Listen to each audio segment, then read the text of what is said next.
Let's be real, our world is being completely rewritten by things like AI, global connection, challenges our grandparents couldn't even have dreamed of. And yet, the schools we're sending our kids to, well, in a lot of ways, they're still running on an operating system that was built for the 19th century. Now, that is the core problem we are going to break down today, using a blueprint for how to redefine education for our time. All right, let's get into it. So to really get a handle on the kind of change we need, we have to start with the foundation we're currently standing on. And, the simple truth is, the architecture of modern school just isn't very modern at all. This slide lays it out perfectly.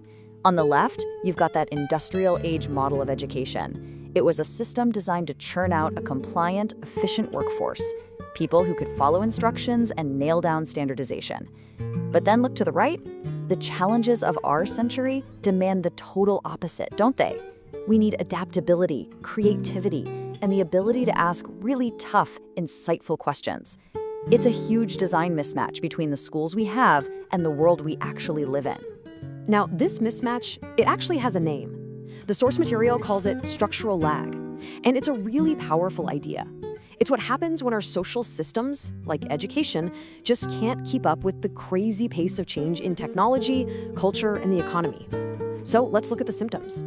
This lag really shows up in the real world in a few key ways. We see these rigid, one-size-fits-all lesson plans, totally ignoring the fact that every single student learns differently. We see this obsession with standardized tests that pretty much just reward who can cram the best for the short term, not who deeply understands something. And we see classrooms built around just sitting there and listening, where students are meant to just absorb information instead of creating it. The most important point here is that this isn't just an outdated system, it's a system that's actively holding back human potential. Okay, so that's the problem. But just sitting around talking about the problem isn't the point, right? So now we get to pivot to the exciting part, the vision for a solution. The whole proposal is to stop thinking of school as this static old building and start seeing it as a dynamic, learning ecosystem. So what does that actually mean? Well, instead of schools being places focused on compliance, following the rules, sitting still, doing the assignment, imagine them as innovation studios and civic incubators. These are active, creative spaces where students don't just learn about the world, they're actually experimenting, they're building, and they're engaging with its real problems. It's a massive shift from a system of control to a system of creation. And this isn't just some abstract concept. The source material makes it really tangible with this quote, which just paints such a clear picture. Learning becomes doing. I mean, can you imagine students designing actual prototypes for renewable energy? Or using real health data to understand what's happening in their community? Or building software to solve local problems? In this model, math becomes modeling, literature becomes empathy, and science? Well, science becomes real, hands-on discovery. A vision that powerful is one thing, but how in the world do we get there? How do we build that kind of ecosystem? Well, the blueprint argues that it requires transforming 3 foundational pillars of the old system. These are basically the core tools for building the new one. First up is assessment. On the left, under old assessment, you see the model we all recognize, the big, high-stakes final exam. It's a single snapshot in time that mostly measures what you can remember and pretty much just acts as a gatekeeper.